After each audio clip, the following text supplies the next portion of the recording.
ಇನ್ನು ಜಿಮ್ಸ್ ಆಸ್ಪತ್ರೆಯಲ್ಲಿ ಐಸಿಯು ಬೆಡ್ಗಳ ಹೆಚ್ಚಳಕ್ಕಾಗಿ ಆಗ್ರಹಿಸಿ ಕಲಬುರಗಿಯಲ್ಲಿಂದು ಬಿಜೆಪಿ ಒಬಿಸಿ ಘಟಕದಿಂದ ವಿನೂತನ ಪ್ರತಿಭಟನೆಯನ್ನು ನಡೆಸಲಾಯಿತು. ಕಲಬುರಗಿಯ ಜಿಲ್ಲಾಧಿಕಾರಿ ಕಚೇರಿಯ ಎದುರುಗಡೆ ಒಬಿಸಿ ಘಟಕದ ಅಧ್ಯಕ್ಷ ದೇವೇಂದ್ರ ಕಲ್ಲೂರ್ ಅವರ ನೇತೃತ್ವದಲ್ಲಿ ಈ ಒಂದು ಪ್ರತಿಭಟನೆಯನ್ನು ನಡೆಸಿದ್ದಾರೆ. ಪ್ರತಿಭಟನಾಕಾರರು ಗೋಲಿ ಆಡುವ ಮೂಲಕ ಕಾಂಗ್ರೆಸ್ ಸರ್ಕಾರದ ಸಚಿವರ, ಜಿಲ್ಲಾ ಕಾಂಗ್ರೆಸ್ ಶಾಸಕರ ವಿರುದ್ಧ ಘೋಷಣೆಯನ್ನು ಕೂಗಿ ಆಕ್ರೋಶವನ್ನು ವ್ಯಕ್ತಪಡಿಸಿದ್ದಾರೆ. ಇನ್ನು ಸಿಎಂ ಡಿಸಿಎಂ ಸಚಿವ ಪ್ರಿಯಾಂಕ್ ಖರ್ಗೆ, ಡಾಕ್ಟರ್ ಶರಣಪ್ರಕಾಶ್ ಪಾಟೀಲ್ ಜಿಲ್ಲೆಯ ಕಾಂಗ್ರೆಸ್ ಶಾಸಕರ ಮುಖವಾಡವನ್ನು ಧರಿಸಿಕೊಂಡು ವಿಭಿನ್ನ ಪ್ರತಿಭಟನೆ ಮಾಡುವ ಮೂಲಕ ಕಲಬುರಗಿ ಜಿಲ್ಲೆಯ ಜನಪ್ರತಿನಿಧಿಗಳು ವಿಧಾನಸೌಧದಲ್ಲಿ ಗೋಲಿ ಆಡ್ತಿದ್ದಾರಂತ ಅಣಕು ಪ್ರದರ್ಶನವನ್ನು ಮಾಡಿದ್ದಾರೆ. ಕೂಡಲೇ ಕಲಬುರಗಿ ನಗರದ ಜಿಮ್ಸ್ ಆಸ್ಪತ್ರೆಯಲ್ಲಿ ಐಸಿಯು ಬೆಡ್ಗಳ ಸಂಖ್ಯೆ ಹೆಚ್ಚಿಸುವ ಮೂಲಕ ರೋಗಿಗಳಿಗೆ ಅನುಕೂಲ ಮಾಡಿಕೊಳ್ಬೇಕು, ಇಲ್ಲವಾದರೆ ಮುಂದಿನ ದಿನಗಳಲ್ಲಿ ಉಗ್ರ ಸ್ವರೂಪದ ಹೋರಾಟ ಮಾಡಲಾಗುವುದು ಅಂತ ಪ್ರತಿಭಟನೆಯ ಮೂಲಕ ಎಚ್ಚರಿಕೆಯನ್ನು ನೀಡಿದ್ದಾರೆ.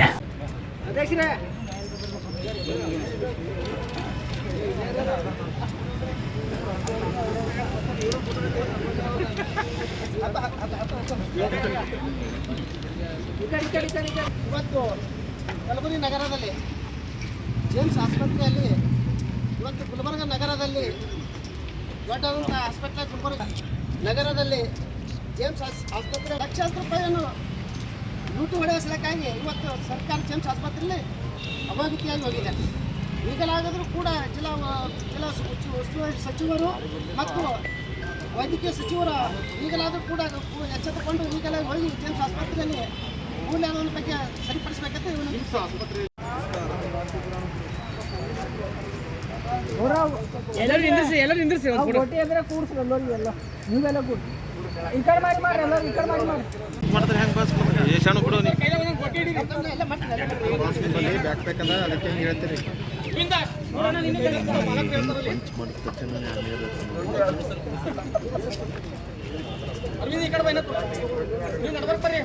ಈಗ ಮುತ್ತಿ ಮಾಡ್ರಿ